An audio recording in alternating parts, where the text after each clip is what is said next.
thank you for coming. A lot of you have come all each month. Like Alan, like we're now friends. Like that's how it is because we've seen you every month. So I've really enjoyed being with a lot of you each month, and this has been very special to me.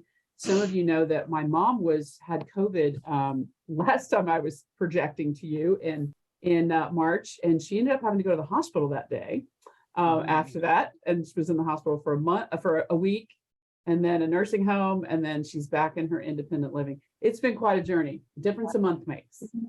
So we're doing okay, and I love my mom, and it's been challenging. I mean, 86 years old and having COVID is not a good mix. So it's been really hard. So it's hard to think about COVID still happening, but it is. But thank you for your patience with me last time. She was listening in the other room, and in her confusion said, I taught you everything you taught them. And I was like, oh, you did? Okay, great. But anyway, that's my mom. But we've learned a lot in the last few months together. I talked to you about, we learned the Flipsol line, that whole thing with the boat, the water line. If you didn't get it, you can go back and listen to stuff. We learned about finding your anchor and how to find your anchor when you're in the middle of like a really challenging situation with a family, with a colleague, with your own stuff, with your task list, with your number of patients to see. And then we also talked about naming and feeling emotions last time, which can be really hard as chaplains. We're so good at figuring out what everybody else is feeling that oftentimes it will hit me like 2 or 3 days later. I'm like, oh yeah, I have some feelings about that. But in that moment, I really didn't know because I was so compartmentalized that I wasn't in touch with that. So last time when we met, we talked about why that's so important and why it's important to at least tap in enough to know what's happening with you, because it really gives you more control. I was speaking to a group of rehab nurses this morning at 7 a.m., I think, and we were talking about that and how when I know what's happening with me, I'm less reactive. And I think as chaplains, I would just be sort of not flat because I was, but I don't know. I'm not always fully connected in that way. And so tapping in and finding out what you're feeling in order to move it through you and provide some healing to yourself really is powerful. Otherwise, you just burn out a bunch of times, which I sure have done over my career. And that's not super helpful to me or my family or to the people I take care of that are patients and staff. So, so if you need to go back and listen to those, you're welcome to do that. If you have other questions about those, let me know. One of the things that came up, it was Stacy Morgan that asked the question last time. I don't see her on today, but she asked, like, how do you remind yourself to do this stuff? Because that's a big thing, you know. Yeah. And I think the biggest thing, and I thought about her question a lot after I met with y'all. And I think the biggest thing for me is I teach as many people around me tools so that we use it with each other. So that my staff can look at me and go, where are you today, Krista? Like, what do you mean? Am I irritable? Like, so that they have the freedom and we have the freedom with each other to use the tools together. I think I shared with you last time when we were learning finding your anchor, which is about kind of just if you weren't there, it's just about anchoring yourself in the present moment. And I think I shared a story about I had walked out of a physician's office very powerful physician. I was chair of the ethics committee at the time, and we got into a really heated discussion. We'll just leave it at that. And I walked out, and he had accused me of not being a Christian and all kinds of stuff. Like, he tried to throw whatever he could throw at me. I was like, you don't understand. I'm good. But anyway, and I walked out, and I was just I was shook. And my boss, our COO, our vice president, who looked at me, saw me in the hall going back to the office, and she goes, get in your feet, Krista, just get in your feet. That's all she said, because she could look at me and know that I was sort of dysregulated. She didn't have any idea why. And so she could throw something at me super fast. And I was like, oh, she's right. Boom. And I was able to go. So I think the point about this kind of stuff is as many people around you that know a common language around resiliency tools you can use, the better off you do as a person. Because yeah, as individuals, when we're the most stressed, that's when we forget that we have resources and we don't know what they are. And so that's what I've learned.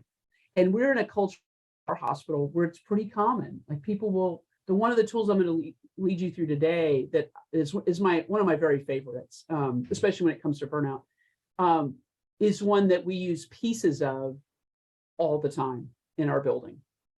Nurses will do it with each other, and so you'll do it in the OR. There's lots of things that I'll give you clues to that. But I think that's the answer to Stacy Morgan's question is that idea of you have people around it is a common language. So how is everybody first? I always want to check in and just see anything giant that needs to be thought about while we're here together today. There's been so many things happening in our world, and our work, we try to stay uber relevant on the edge of whatever is happening. So I want to give a moment for anybody that wants to put anything in the chat. We're sending good vibes to Malu, and yeah. So I mean, I'm even more because I can't be there next week, but okay.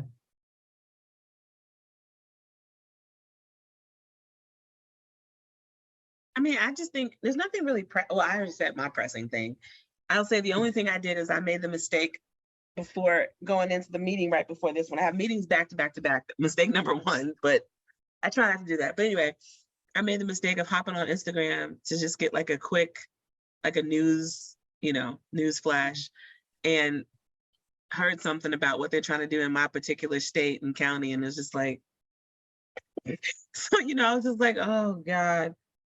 And then you just try to put it away and just try to stay present to like today. And today I'm in this meeting, and then I have the other, but so I'll say the politics of this country is just it's weighing heavy. So, yeah. But I mean, it's a great example of just, I think we have to recognize how selective we can be. Like we do have choice and power.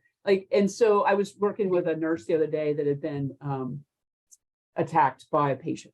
I work in the pediatric world, so you can't imagine, but 13-year-old girl. And there were some aspects of the attack reminded her of horror movies. I'll just leave it at that. And so I was like, well, and she loves watching horror movies. And I was like, I don't think you should watch horror movies right now because it's reminding you of this incident. She's like, I think you just got to put that on the. So I think sometimes we have to be selective about what we add to our experience on a day when we're not needing it. And I had somebody one time, I think it was at PCI, Krista, who said, on the day that you're dealing with a lot of trauma, don't turn on NPR on the way home. Just don't, because you're going to hear stuff. Right. And maybe you don't need to hear that day. And it doesn't mean you disconnect from the world. It just means, self, don't need this right now.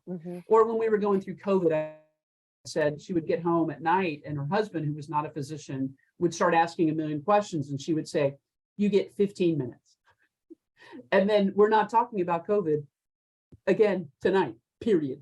And so giving yourself boundaries around that kind of stuff really can be significant. And today's session, passion with healthy boundaries. And this is the one I kept promising you for 2 months to get to, but it's actually my favorite session that we teach in our resiliency training. But to get us into the whole feeling of compassion stuff, I'm going to do something really, really quickly with you, but I'd like you to take a moment and just kind of settle in your seat. Always have, kind of get comfortable where you're. And I'm going to ask you to go back in your memory. This is only going to take a couple minutes. Let's go back in your memory, and it can be helpful if you close your eyes, but it doesn't have to be. I've learned from my therapist, closing my eyes is not always helpful. So just don't look at me or look at the screen. But I want you giving or receiving compassion. Either you noticed someone who was struggling, or you offered them help or kindness or a visit, like you were a chaplain and doing your visits, or you were a recipient of that kind of compassion and kindness. The situation can involve a person. It can even involve an animal, like your dog or your cat. I don't know that cats are compassionate, but yeah. And a number of situations will be coming up, but I just ask you to just pick one. A situation where you are giving or receiving compassion. And I want you to visualize that situation pretty clearly, like who's there, what happened, maybe what got said or what you felt. And just notice what feelings are arising. Like what kind of sensations are coming up in your body as you think about this. We talked about our bodies last time. So are there places of warmth? What does compassion feel like? Is the question I'm asking. Just notice what it feels like for a few moments. For some of us, it doesn't feel good. And we'll talk about that in a minute. So just pay attention, whatever that comes up. What does it feel like?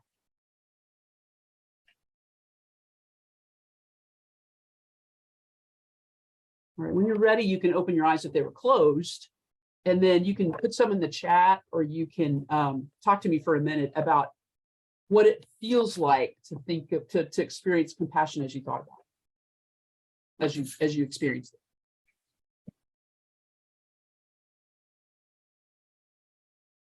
Okay, Malu says, felt relaxing and I felt relief. Okay, all right, okay. Were you giving or receiving? Receiving, okay. All right. What about some of the others? What did it feel like? Krista's unmuted. What do you think?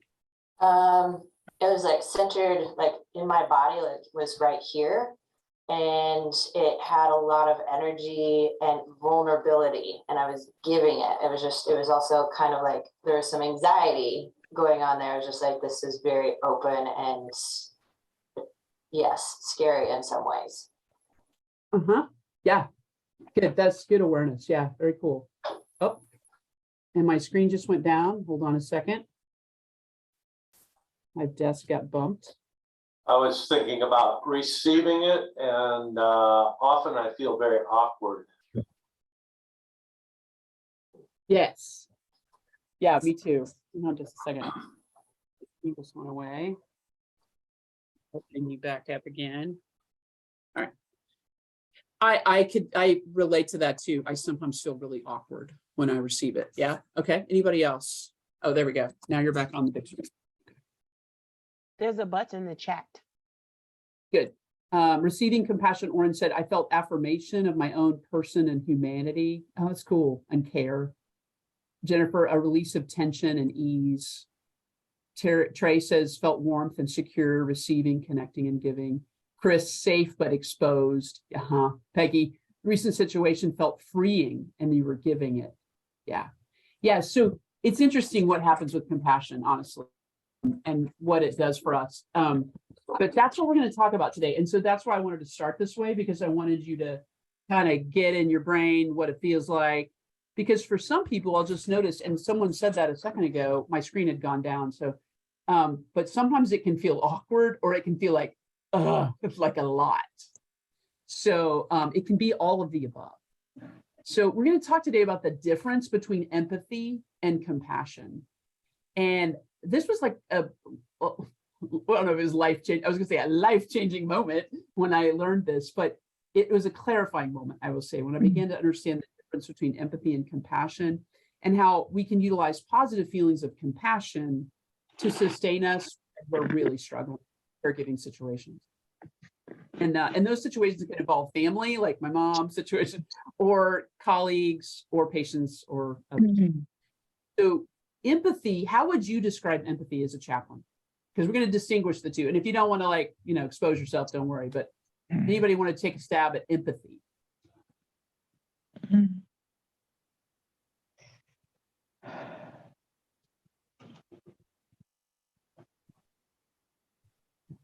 Well, empathy involves literally feeling what a person is feeling.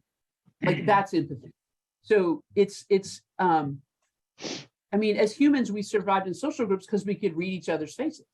Now, some people are on the spectrum and they don't read faces as well. We have physicians and colleagues that we work with that have various challenges neurologically for being able to do that. But don't get that wrong, that they don't feel empathy. They absolutely feel empathy. They just express it different ways and they read it different ways. But many people, though, will be able to look at someone. As chaplains, we do this. Nurses do this all the time, where you look at someone and you're like, oh, this person's super stressed. It doesn't matter what comes out of their mouth. You can look at their body and feel their body and you know. Why is that? It's the way our brains are wired. Like empathy is about how the brains work and how the brains can be wired in order to, and why is that? It helped us survive. Like if I looked at Suzanne and Suzanne was like, and like on the screen, now maybe not on the screen, but I would be going like, because she's obviously looking scared. So something must be behind me. And she didn't even say anything to me. And I would know that there was danger behind me because I would read it on her face. That's empathy. Empathy is literally feeling what another person is feeling. We can empathize with people's positive emotions, right? Like joy, you walk in a room and someone's like, woohoo, yeah. And you're like, hey, I feel pretty good, you know? Or you can empathize with somebody's pain. And this happens oftentimes as chaplains. We walk in the room, they're super sad. And by the time we come out, we're really sad too, because we've been in there with them for an hour and we're empathizing with their feelings. There's nothing wrong with empathy. Empathy is a fantastic thing that we have as humans, and it allowed us to survive. But empathy can be contagious, like a virus, not like COVID, but like a virus. It can be really contagious, right? I mean, you can catch someone else's difficult emotion. Have you ever had that happen? Have anyone ever caught someone's difficult emotion? And if you have, see if you can describe it for us. Tell us what happened to you when you caught someone's emotion. And you can put it in the chat or you can unmute and tell me. Usually for me, it's sneaky because it's like a sponge situation. So it just sneaks in and then I'm like irritated. Like I'm like, ugh, shit. Excuse my language. Oh, shoot. I can't get this off me. You know what I mean? Like then I realize, and then eventually it gets in my chest. And that's when I'm like, oh, crap. I done picked up something. Yeah. And I just picked up something. Yeah, absolutely. Yeah. Or if you've had a really hard day, you go home and you're kind of, it comes out because you're sort of still carrying it. Anybody have an example of what you do when you recognize you caught someone's emotion? For me, that happened recently. I had someone who shared something with me, and I was really humbled that they trusted me to share this really difficult situation, and they wanted to debrief. And yet it also triggered in me, like I was absorbing. I felt really sad that they had encountered this. And part of why they shared it with me was they knew that I had encountered that like a couple of years ago. And so, and it's a colleague, right? And so I become cautious to answer your question. Is I literally said, you know, I'm so honored you would share this with me. And that trust is just so humbling, but I want to make sure that I don't infect you with anything I say, because that's, you know, I've walked in those shoes. And so, you know, obviously this isn't a patient, this is a chaplain colleague and who is navigating some difficult stuff. And yeah, so this is very timely for me. I appreciate you asking that question. Yeah. Because the empathy compassion thing was really blurred there for me. Yeah. No, I love your awareness, Stephanie, of like recognizing right as she was coming, you're like, okay. And I think sometimes I forget that I have a choice. Like I could say, you know, out to go into, I really want to be present for this conversation. And I know it's going to bring up some things from, can we have this conversation a little bit later today at 5 o'clock or whatever? You know, it's something that it gives me choice about when I enter in that conversation. So I love that you had some awareness about that and were able to sort of convey that to the person that you were listening to. That's really cool. I don't think I've always been that way for sure. So that's good. Have you ever avoided a staff lounge where the nurses were all in there griping about something? Anybody? I have. Or you walk in and you're like, and I think I'm going to go eat lunch in the cafeteria. Yeah. Right? That's a way to avoid catching someone's emotion. Now, as chaplains, oftentimes I would run to the pain. We're going to talk about that in a second. But that is another way to avoid difficult emotions, is you just kind of redirect and move yourself somewhere else. But when we work with patients and families in pain, though, some of us have tried to cope by numbing ourselves. We've talked about this a little bit in here, numbing ourselves from our difficult emotions. We talked about this last month, that we just like pretend like we really don't have any feelings. And I especially find this if I'm working on it with a situation of child abuse. And I'm trying to like go, okay, I can't really feel what I'm feeling right now about these parents because I need to be them in love, because they probably didn't wake up this morning and say, I wanted to hurt my child. And I need to be able to be really loving to them. And yet I do have some feelings about what I know that they did to this child. Oh, that's one of the places it gets really confusing. And I think we separate out in that sense. But if you try to continually to numb yourself or avoid the person speaking that's in pain, or you can get to where you don't feel anything.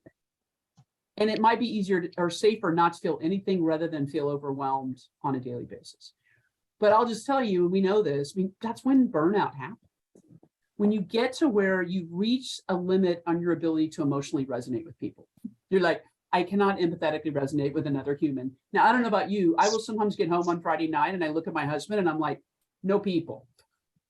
No people. The dog's fine, you're fine, but no people. And why? Because I've been emotionally resonating with every single person I ran into all week.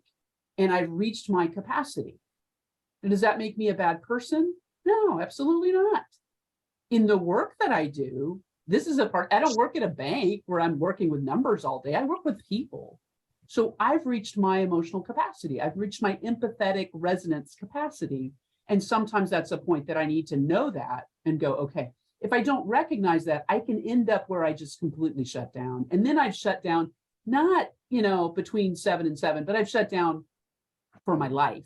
And we talk about this sometimes in the stuff that I do, is that you can't say, I'm going to be shut down between 8 and 5, and then I'm going to go home and be emotionally available to my family. I mean, it just doesn't work that way because, you're a human.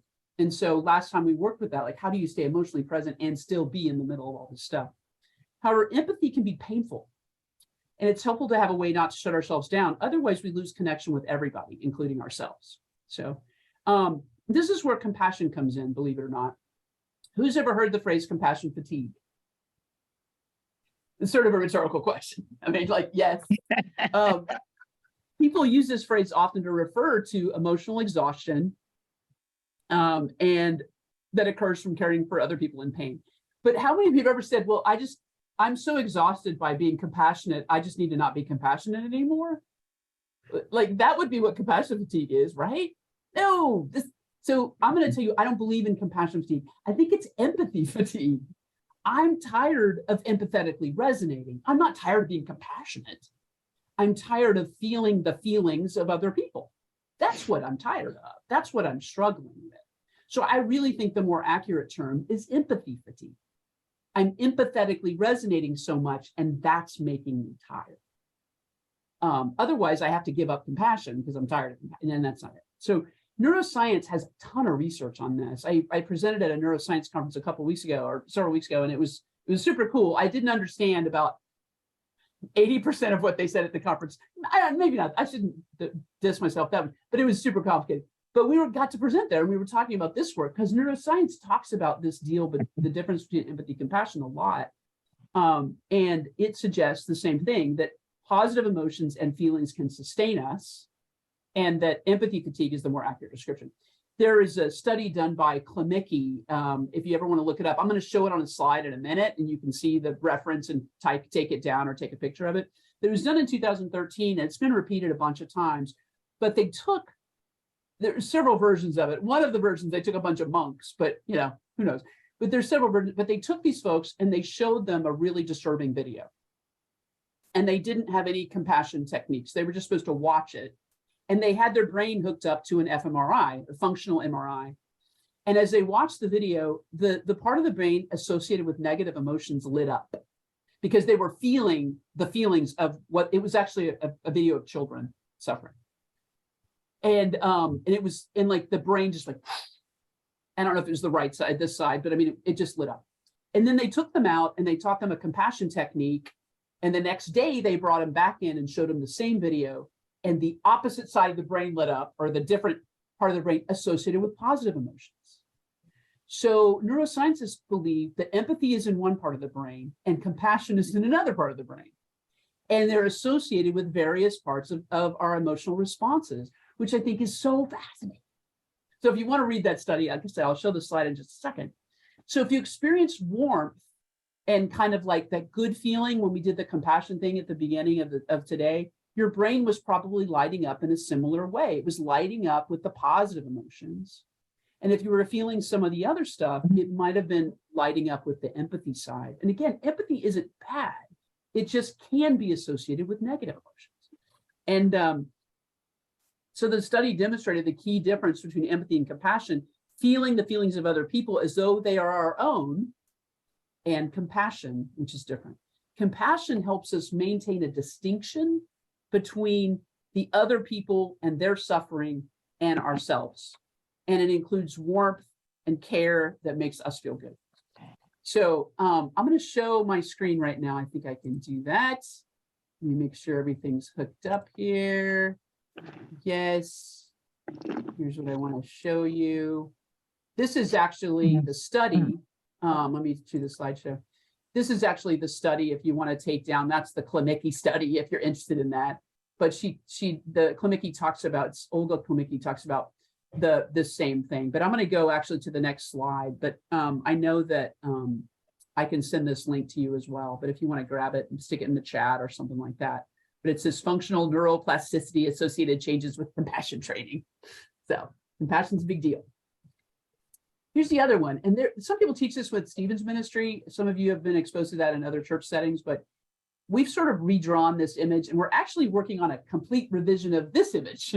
But this is where we are right now. I just recently read a book by Roshni Joan Halifax called Standing on the Edge. By the way, it's a fantastic book, and she's made me rethink this image, but I haven't redrawn it yet. So this is what you get. But this is sort of a way to understand empathy and compassion as different. So in this situation, if you're empathizing with somebody, you can imagine the person that's standing there that doesn't have anything over their heads is the patient or a person that's suffering.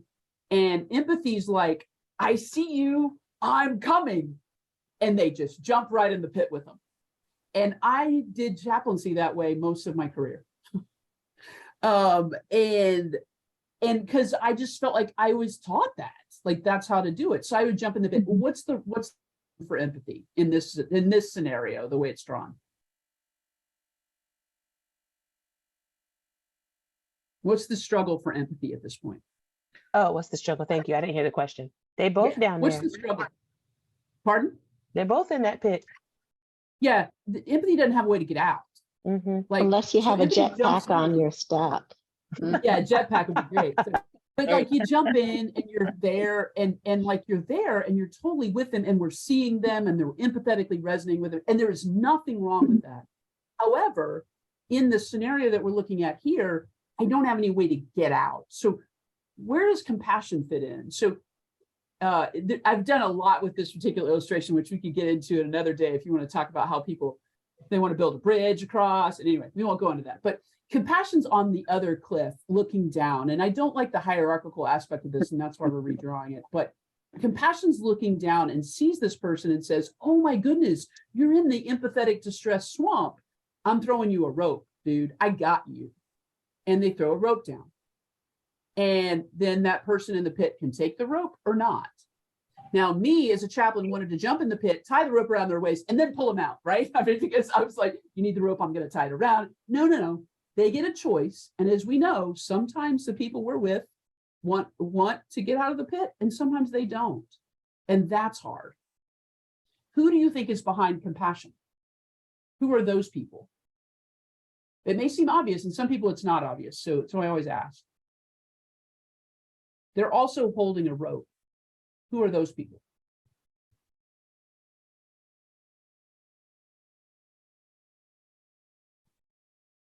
Oh, chat popped up. Oh, okay. Yeah. Oh, Alan just said, it's so easy to become the second patient with empathy. Oh, that's really good. Yeah, for sure. Are they people in the community? They can be. They can be people in your community, like this community. Like it can be us. It can also be people that you work with. It can be, Krista, I'm seeing you with a colleague in the room with you on the screen. It can be your colleague, because how many times am I on the cliff going, no team, I'm just going down there. I think that's what I need to do. And my team's like, no, Krista, no. You need to stay grounded. You need to stay stable. You don't need to go down there. And they are pulling me back because they know my tendency. So that rope is actually, they're holding it too. So they help me in with my own stuff. And it's great. And it's really, really important to see that image in that way, because in healthcare, we're obviously in teams and we do this together. Sometimes it's the nurse, sometimes it's a leader, sometimes it's a fellow chaplain, but they're holding my rope so that I make sure I stay in this compassion mode and that I'm not in the place where I can't get out. And so that's who that is. And we reverse, sometimes they're holding the rope, vice versa, but this is sort of how we work with. I want to take the time now to head straight into the tool that I want to teach you. And because sometimes we feel depleted of our ability to care for other people, even with compassion. Or maybe we don't feel like we have any left. There's that too. And when this happens, we need to direct compassion at ourselves. And we can call it self-compassion. The Buddhists would say, don't call it self-compassion. Compassion doesn't have a distinction between self and others. So if you have Buddhist friends, be thoughtful about that. Krista Neff's work calls it self-compassion, and I'm using her work right now in this particular illustration that we're going to do next. But I think it's a really interesting tool to use as chaplains and as healthcare professionals in general. So I am going to unshare my screen because I want to see you, but you're not going to have to see me. But I don't want you to be distracted by the thing on the screen. So I call this compassion with healthy boundaries. Kristen Neff calls it compassion with equanimity. Kristen Neff and I did research together for about 4 years. And so we got to know each other each other's material really well. And I really like this particular tool that she uses. She teaches it in mindful self-compassion, but we've modified its application a lot for healthcare. So we'll talk about that afterwards, but I'm going to give it to you similar to the way she would teach it. So first of all, I'd like you to, here we go. I'd like you to get comfortable, whatever that looks like for you. You can close your eyes or not. We're going to go through this next tool together. It'll take us about 10 minutes, not that long, and I want to teach you afterwards how to do it super fast, not 10 minutes, but 10 minutes just so you kind of get a feel of it and you kind of know what we're talking about. And at any point, if you start feeling kind of overloaded, you're like, I don't want to do this. I'm not into it today. You can start doodling or do something else and just pull out of it. And you're not going to miss out. Just don't log off. You don't need to log off. It's fine. But just do what you need to do to take care of yourself. And we'll start by getting, like I said, get comfortable in your seat. You can take a couple deep breaths. We did that last time. I think I did it because I needed it when I was in my mom's living room last week.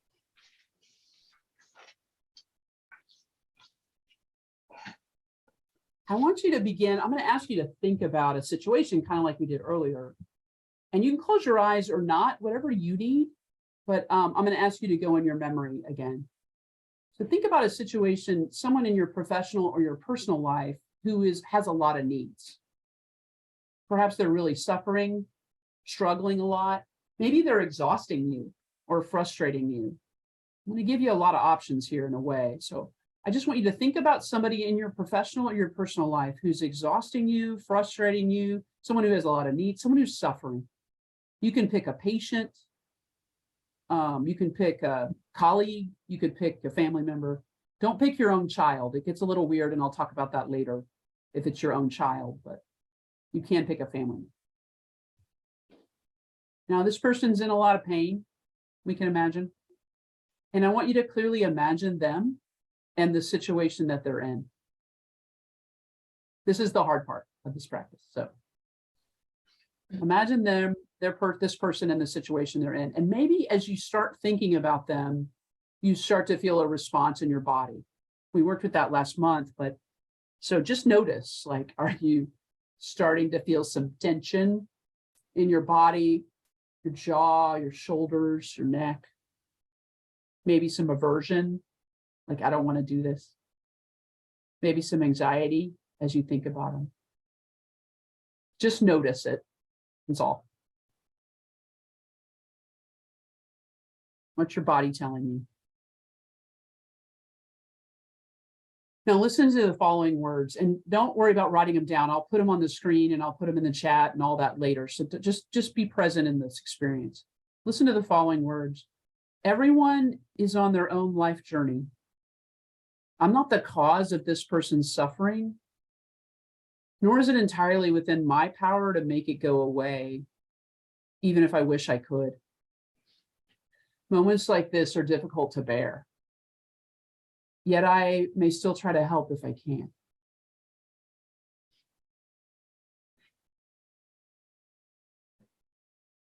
Again, continue to notice the sensations and the emotions that may be coming up for you, and just breathe a little deeper because you might need to do that. And start to focus on your inhalation now. Imagine you could fill your whole body full of compassion because you need it. You might think back to what compassion felt like in your body when we did the tool earlier, especially if it was a positive experience. And just feel the support you have in giving yourself some compassion, because it's hard to be with this person in this scenario. As you exhale, you might imagine blowing compassion their direction. Blowing compassion in the direction of the person who's suffering or who may be causing you some pain. And again, if you need to settle yourself, just stop. It's okay. Just keep listening. Continue to breathe compassion in for yourself and out for the other person, allowing your body to kind of breathe naturally. But think about it like compassion in, compassion out for them. As you do this, you might say in your head, one for me and one for you. You might say in for me and out for you.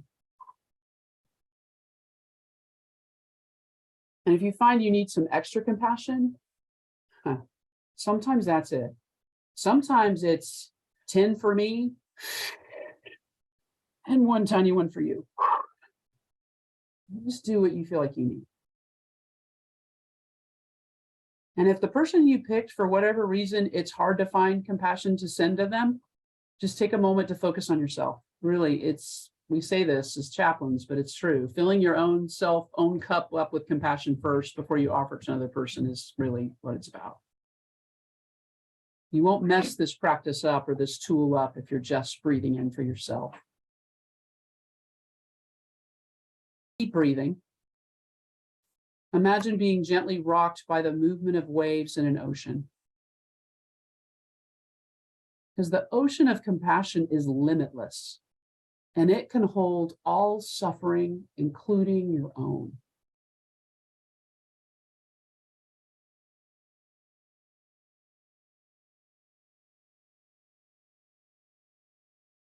Check your body for any areas of tightness or discomfort.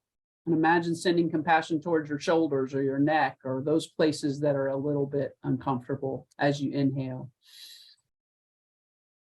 And then send compassion out as you exhale to that other person if that still feels okay.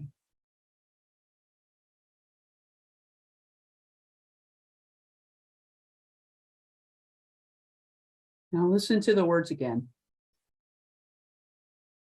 Everyone is on their own life journey. I'm not the cause of this person's suffering, nor is it entirely within my power to make it go away, even if I wish I could. Moments like this are difficult to bear, yet I may still try to help if I can.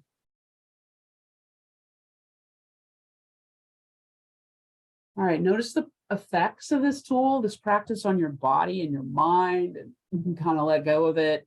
Allow yourself to be where you are. You can open your eyes if they were closed. Whatever you need to do. I'll give you the phrase in a sec and put it in the chat. Let me just do that right now while you're kind of coming back. Hold on. There we go.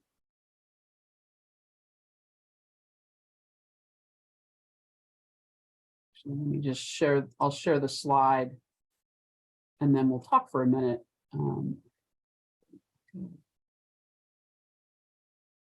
There we go. There's the phrase if you want it. But let's talk for a moment about what you notice using this tool. And I'll just leave it open-ended and then I'll ask more specific questions. You can unmute or you can put it in the chat. Like, what did you notice about the phrases? Yeah, go for it. Real quick, can you send me that slide and I'll send it out to everybody? Absolutely. Thanks. Yes, I sure will. And then say your question again because I want to answer it. Yeah, absolutely. So what'd you notice doing that? I'm going to try to copy this. Here we go. I noticed a real shift. I can't necessarily articulate the details of it as of yet because it was a new feeling, but I definitely felt a shifting from, I guess before I felt much more guarded towards the person. It was just kind of like, and I felt a shifting to kind of like, it's okay. Yep. Okay. All right. Somebody else. I'm actually typing in the chat for some reason. It's not on this end. So somebody else tell me what you think. So But that's why you hear me. for me, when you first read the phrases, or when I was just thinking about the person, I mean, I felt a real tenseness, tightening in my body. And as I was offering the compassion to myself and the person, at first I felt a real tenderness and even like tears starting to come in my eyes, and then and the suffering in my pit, which often, and I think that's the part that's hard to sit with, and that either I try to avoid with dissociation, or or the tension. But after a while, it did ease into more of a feeling of tenderness again. So Yeah, the pit stuff usually is the empathetic resonance. Usually that's the I'm feeling their feels. Like I'm totally feeling what they're feeling. yeah. And that compassion, though, if you remember from this picture, it involves an action. The Dalai Lama actually defines compassion. I don't have his definition in front of me, but he defines it as an active experience where I'm actually doing something. And that sounds very rescue-y like too. So don't hear it that way. It's funny when I'm with the Buddhists, I want to say, we talk about compassion in Christianity too, like, anyway, but that's another story. That's another day. But because it's a great word in the Greek language, because it talks about the movement in the body that we feel. But yeah, you're talking when you're feeling that pit, but then you found your way. It sounds like you found your way to that tenderness again. It's interesting. Well, what's really interesting is I resonate with the word shift that Malou used. And for me, like, this has happened in actuality with the person. It's one of my sisters.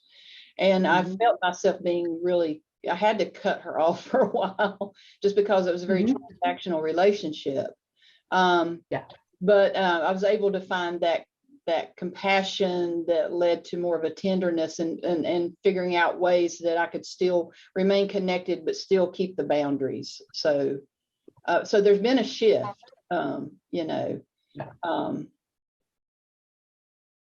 which involves to me not necessarily being so overloaded with the suffering piece of it. Yeah, that's it. I mean, that's why this tool has been really interesting to use in healthcare, as you can imagine, but it also works in our own lives. But the phrases are intended to help us look at a bigger picture when we're struggling with a situation. And it's difficult to experience compassion when we're distressed by the other person's difficulties, or we get entangled in their emotions. When we get entangled in their emotions, which sometimes we don't even realize we've done, I mean, then you can't really make it just, So this is a way of separating out. I will say this, I was teaching this a couple of weeks ago at an adolescent medicine conference, and one of the college students there was like, I don't like this. You don't really care if you're not really, if you're not really entangled in their emotions. And so she began wrestling with this, and I said, I know, right? Like, I just acknowledged her. I was like, I know it feels weird. But what you all have beautifully described is when you can disentangle, you actually have more room for compassion.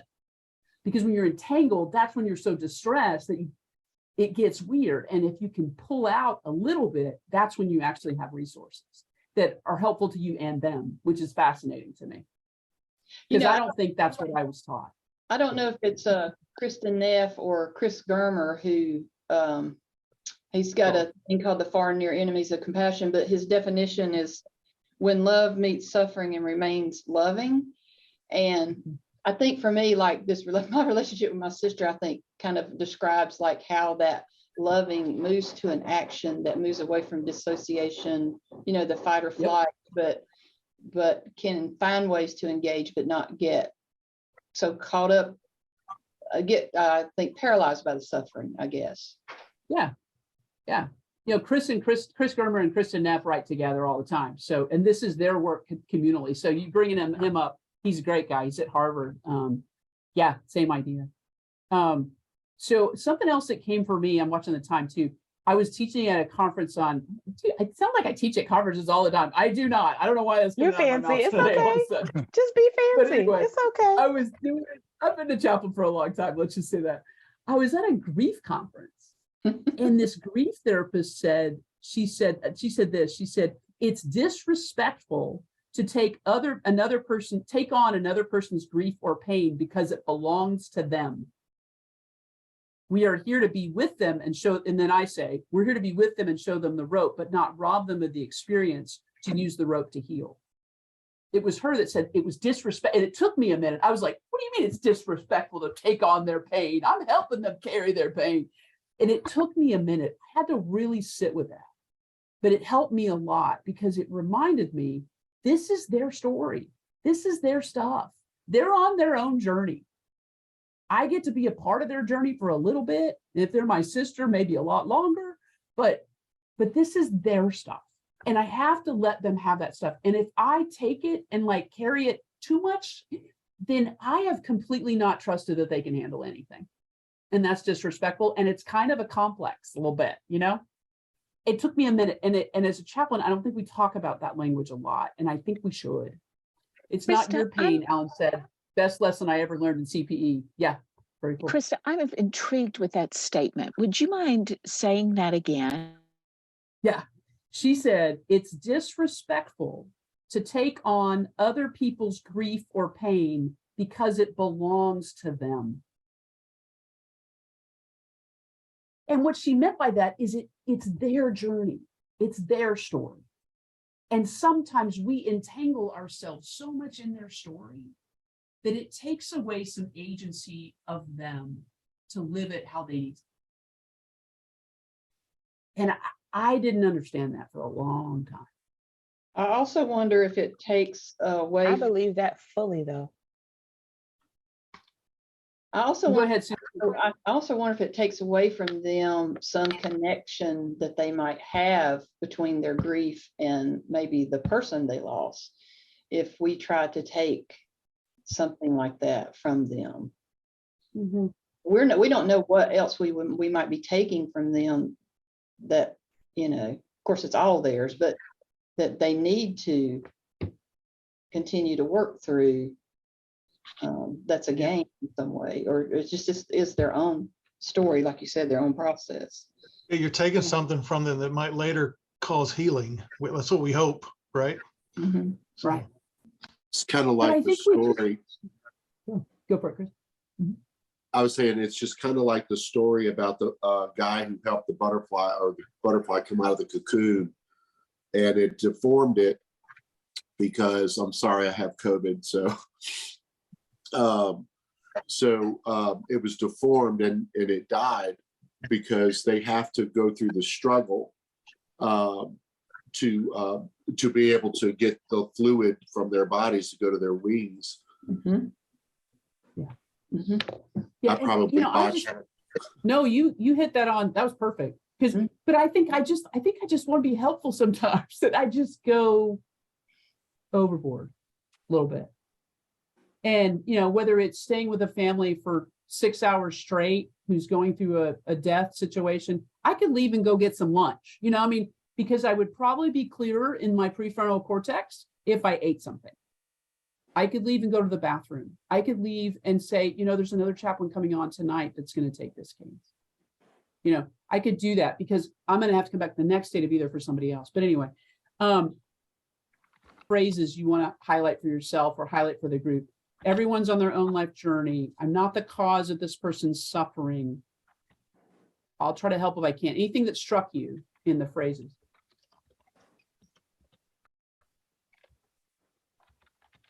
What got me was that if I can help, Yeah, there's the that if. That if was like my brain almost didn't want to say it because actually when you were saying it, I repeated it to myself, like repeated everything you said. And so I may help if I can. My brain was like, I may help. And I had like, and my brain was like, no, it said if you can. And I was like, if I can. Like it was it's such a powerful statement, just if. But that thing messed me up. I'm gonna be reflecting on that for a while. Yeah, I've tried to reword their statement. It's Chris Germer and Krista Neff, I think, wrote this together, and I've tried to reword it. You know, I just there's pieces of this that are pretty magical, but but so the second time you repeated it, then I was able to say it that time, and so I'm like, okay, I can remember that for myself. So that's a gift. Yeah. And still on how you define help. Yes, really good, Oren. Yeah. I'll tell you, nurses will grab onto, I'm not the cause of their suffering. Isn't that interesting? Because you know, intellectually, you didn't cause their suffering. I mean, they came in with an illness or whatever, or they came, but there's something about the brain that makes us think as again, you go back to helpers. I'm working with this word help. I'm starting to not like the word help at all in my life, but anyway, because it feels so, but you work with caregivers, there's almost this trick that you think that you caused it, even though you didn't cause it, because you feel responsible for fixing it. So they will oftentimes grab that phrase and go, wow, because of their suffering. Isn't that interesting? The nurses will sometimes, that's where they'll go. So I want to give you some examples. I have just a few minutes left, but here's some examples, because I use this phrase a lot, and we do in this culture at our hospital, and we will use it sarcastically, we'll use it crassly, we'll use it sympathetically, empathetically, compassionately. It kind of depends on the circumstances, but all of that is about helping us always remember everybody's like together, separate kind of boundary piece. And so I'm going to give you some examples, and I hope that nobody's offended by that. But when there's some nice ones, and I'll warn you on the others. But when patients are because of socioeconomic challenges, right? Now, as a white woman, do I have some responsibility? And because of the struggles they may have in social, yeah, I do. But in this moment with this family, did I cause the fact that what's going on for this family and the choices they have, or the choices they didn't have, or the circumstances they have, and yet sometimes people that I'm working with will project it on me to fix it, all of it. So they're on their own journey. And absolutely, politically, I can be active to make choices that make those things different. But in this moment, this is their journey and their circumstance, and I'm going to help them. But as a lot of our physicians and a lot of our staff and a lot of our folks, some of you may work in clinics or places where the needs are super great. You just want to take it all on. I want to get them a new car, a new set of parents, a new house, and food on their table every day for the next 25 years. And that's what I want to do. And we have to go, wait a minute. They're on their own journey. I'm going to help as I can, and here's what I can do, because I want to be effective. So when a patient has, with COVID-19, it was, I'm not the cause of the patient's underlying conditions that made COVID worse for them, nor am I responsible. And sorry to you, Chris, because you have COVID right now, but there's that, because I think there's this sense of responsibility, especially because everybody was dying, in the beginning. We're not going to die, Chris, but back in 2019 and 20, and oh my gosh, we began to hold that. I'm not the cause of the pandemic. I'm not the cause of what's happening. All right, here's one of the crass ones. When a surgeon is angry or dissatisfied with a surgery or procedure and is berating other healthcare professionals in the surgical suite. Not that really happened. So this is what the surgery folks do that I work with. They'll look at each other and go. So what are they doing? And why would they be doing that? And it's their secret code now. Because, and this surgeon has actually stopped, and he thought I actually hit, he goes, what'd you do, hypnotize him? But what was happening was the surgeon was getting anxious, though the surgeon would never admit that, and would just go, ah, and then everybody went, ah, and then they were all anxious, and then it was like this in the OR, right? Not helpful. Don't want my surgery team to be like that. Now they go, wow, Dr. So-and-so's on his own life journey today. Wow, we're not the cause of that. But it helps it. And what helps now is they stay calm. This is his stuff. Oh, you need a new instrument. Got it. I'm good. And it actually is better for everybody, including the surgeon. You following me? Yeah. Okay, a couple others. When we're angry at a person or a situation or are experiencing conflict, this can come and play that way. When an administrator is asking for something that doesn't seem to be in the best interest of patients and families.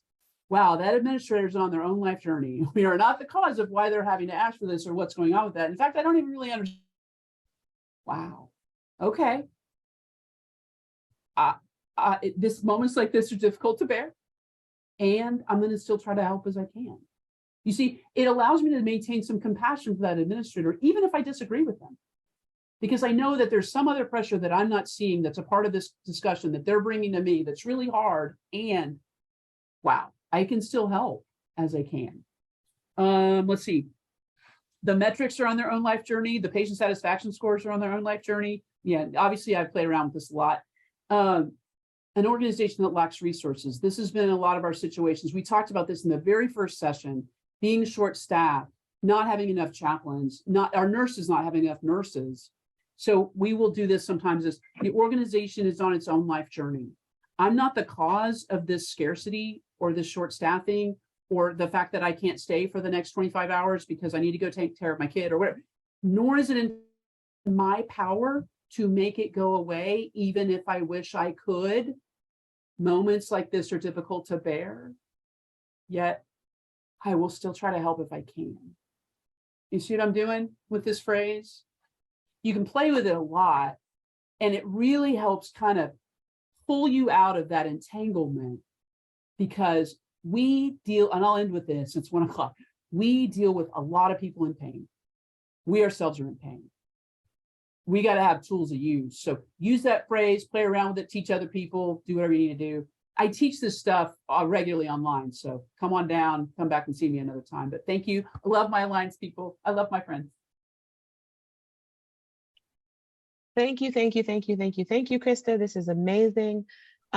Just so you guys know, all 3 have been recorded, and they will be put up on the Endorsed Community webpage.